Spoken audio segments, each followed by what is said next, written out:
உலகெங்கும் வாழும் ராஜ் தொலைக்காட்சி என்பர்களே, என் நெஞ்சம் நிறைந்த நேயர்களே, எல்லாரும் நல்லா இருக்கீங்களா? உங்கள் அத்தனை பேருக்கும் உங்கள் ஆத்மார்த்த ஜோதிடர் நங்கநல்லூர் டாக்டர் பஞ்சநாதனின் இனிய காலை வணக்கங்கள். இது நம்முடைய இன்றைய ராசி பலன்கள் நிகழ்ச்சி. இந்த நிகழ்ச்சியில் இன்னைக்கு பிப்ரவரி மாதம் 16ஆம் தேதி 2026ஆம் ஆண்டு பலன்கள் பார்க்க போகிறோம். தமிழ் வருடத்தில் இது விசுவாவசு வருடம், மாசி மாதம் 4ஆம் நாள் திங்கட்கிழமை. சந்திர பகவான் இன்னைக்கு திருவோணம் நட்சத்திரத்தில் பயணம் பண்ணிட்டு இருக்கார். இன்னைக்கு போதாயன அமாவாசை. போதாயன அமாவாசையை பின்பற்றக்கூடியவர்கள் இன்னைக்கு தான் தர்ப்பணம் கொடுக்கணும். மேஷராசி என்பர்களே, சந்திர பகவான் இன்னைக்கு திருவோண நட்சத்திரத்தில் போறாருன்னா நல்ல ஜாப் கிடைக்க போறதுன்னு அர்த்தம். உள்ளூரில் நிலம் வாங்குற யோகம் உண்டு, வீடு வாங்குற யோகம், வாகனம் வாங்குற யோகம். மனசுல பல்வேறு விதமான எண்ணங்கள் வந்துட்டு போகும். சிலருக்கு கை வலிகள் வந்துட்டு போகும். புதிய ஒப்பந்தங்களில் கையெழுத்திடுவீர்கள். பலருக்கு இன்றைக்கு வாழ்க்கையில் முன்னேற கை கொடுப்பீர்கள். ரிஷபராசி என்பர்களே, கான்சென்ட்ரேஷன் பல இடத்துல மாறிண்டே இருக்கும். இன்னைக்கு படிக்கக்கூடிய மாணவர்கள் படிப்பில் அதிக கவனம் செலுத்தார். சந்திர பகவான் இன்னைக்கு பாக்கியஸ்தானத்தில் பயணம் செய்கிறார். நிறைய தொழில் விஷயங்களில் முன்னேற்றம் இருக்கும். புதிய ஒப்பந்தங்களில் கையெழுத்து போடுவீங்க. பயணங்கள் திருப்திகரமாக அமையும். மிதுன ராசி என்பர்களே, இது நன்மையான ஒரு நாளாக மாற்றிக்கொள்வது நம்முடைய கையில் இருக்கு. எப்படி 8ஆம் இடத்துல சந்திரன் போறாருன்னா அந்த மூடு ஃப்ளக்சுவேட் ஆகும். நம்ம பொறுமையாக செயல்படணும். யாரையும் குறை சொல்லப்படாது. ஆஃபீஸில் மூத்த அதிகாரிகளை பகிச்சுக்கப்படாது. கூட இருக்கிறவாள்கிட்ட அனுசரித்து போகணும். கணவன் மனைவி ஒற்றுமைக்கு முக்கியத்துவம் கொடுக்கணும். ஆனால் வருமானம் ரொம்ப நல்லா இருக்கும். பிஸ்னஸ் வருமானம் இதெல்லாம் ரொம்ப நல்லா இருக்கும். பொறுமையாக செயல்பட்டால் இன்னைக்கு வெற்றி தான்.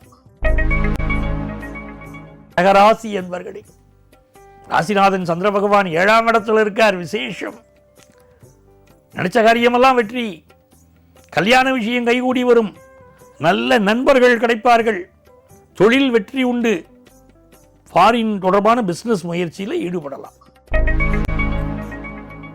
சிம்மராசி என்பர்களே, சிம்மராசிக்காரங்களுக்கு கொஞ்சம் ஹெல்த்தை பார்த்துக்கிட வேண்டிய ஒரு நாள். அதே நேரத்தில் புதுசாக வேலைக்கு ட்ரை பண்ணுறவங்களுக்கு சூப்பராக வேலை வாய்ப்பு கிடைக்கும். சில எதிரிகள் கூட இருந்தே குழி பறித்தவர்கள் சில பேர் இடம் மாறி போவார்கள். அவர்களை எதிரிகள் லிஸ்ட்டில் சேர்த்துக்கணும். இந்த நாள் நல்ல தனலாபம் தரும், உத்தியோக லாபம் தரும். கன்னிராசி அன்பர்களே, சந்திர பகவான் 5ஆம் இடத்துல பயணம் பண்ணிட்டு இருக்கார். ரொம்ப நாளாக குழந்தை பாக்கியத்தை எதிர்பார்க்கிறவர்களுக்கு குழந்தை பாக்கியம் கிடைக்கும். அதே போல குடும்பத்தில் இருக்கக்கூடிய மூத்த பெண்கள் உங்களுக்கு ஒத்துழைப்பு தருவார்கள். இந்த கன்னிராசிக்காரர்களுக்கு மட்டும் காதல் கைகூடவே மாட்டேங்கிறதுன்னு ஒரு கவலை. சிலருக்கு இன்றைக்கு காதல் கைகூடும். மனதுக்கு மகிழ்ச்சியான சம்பவங்கள் நிகழும். தன லாபம் உண்டு. நல்ல தன வருமானம் வரும். வியாபார லாபம் தரும். துலாம் ராசி என்பர்களே, பெற்ற அன்னையின் ஆசீர்வாதம் உலகத்தில் உயர்ந்த ஆசீர்வாதம். அப்பா அம்மாவுடைய ஆசீர்வாதம் தான். அந்த ஆசீர்வாதம், பெற்ற தாயின் ஆசீர்வாதம் இன்னைக்கு கிடைக்கும். புதிய வாகனம் வாங்குகிற யோகம், புதிய வீடுமனை வாங்குகிற யோகம், கல்வியில் நல்ல முன்னேற்றம், நல்ல தூய்மையான ஆடைகள் அணிவது, டிப்டாப்பாக இருக்கிறது இந்த நாள் நல்லா இருக்கும்.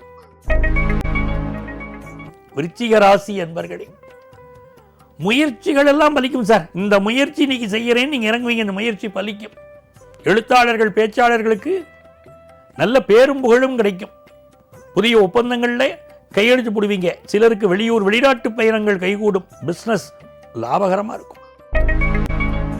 தனுசுராசி என்பர்களே, இது ஒரு மகிழ்ச்சிகரமான நாள். நல்ல தன வருமானம் வரப்போகிறது. குடும்பத்தில் சந்தோஷம் வரப்போகிறது. எழுத்தாளர்களுக்கு, பேச்சாளர்களுக்கு நல்ல பெயரும் புகழும் இருக்கும். எண்ணிய எண்ணங்கள் வெற்றி பெறும். நினைக்கிற காரியங்கள் வெற்றி பெறுவதும் பணவரவு வருவதும் மனசுக்கு மகிழ்ச்சி தரும். சார், மகர ராசி என்பர்களே, எல்லா காரியங்களும் வேகமாக நடக்கும். ரொம்ப ராசியான மனிதர்களின் பேர் கிடைக்கும். நீங்கள் சந்திக்க விரும்பிய நபர் ஒருவர் உங்களை வந்து சந்திப்பார். எல்லா காரியங்களும் அனுகூலமாக முடிவதனால் பிசினஸ்ல லாபம், தொழிலில் வெற்றி என்ற நாள் நல்லா இருக்கு. நல்ல நாள். கும்பராசி என்பர்களே, கும்பராசிக்காரங்களுக்கு எந்த ஒரு விஷயத்திலும் பொறுமையாக செயல்படணும். அவசரப்பட்டுறக்கூடாது. தன லாபம் வரணுமா, பொறுமையாக செயல்படுங்க. இன்றைக்கி சிலருக்கு இன்வெஸ்ட்மெண்ட்ஸ் கூடும். குடும்பத்தில் சந்தோஷம் பெருகும். உடல் நலத்தில் மட்டும் கும்பராசிக்கார அக்கறை எடுக்கணும். அதிக கடன் வாங்கக்கூடாது. இன்னைக்கு கடன் வாங்கினா கடன் பெருகும், கவனமாக இருக்கணும். மீனராசி என்பர்களே, மீனராசிக்காரர்களுக்கு சந்திர பகவான் லாபத்தில் அமர்ந்து யாமிருக்க பயமேன்னு முருகப்பெருமான் சொன்ன மாதிரி சந்திர பகவான் இன்னைக்கு சொல்லிட்டு இருக்கார். காதல் உறவுகள் சிலருக்கு மலரும். அலுவலகத்தில் புதிய பொறுப்புகள் வந்து சேரும். ரொம்ப நாளாக குழந்தை பாக்கியம் இல்லாதவாள் குழந்தை பாக்கியம் கிடைக்கும். ஹையர் எஜுகேஷன் படிக்கிற வாய்ப்புகள் மாணவர்களுக்கு கூடி வரும் மிகச்சிறந்த நாள். அன்பர்களே, நாளைய பதிவில் மீண்டும் சந்திப்போமா?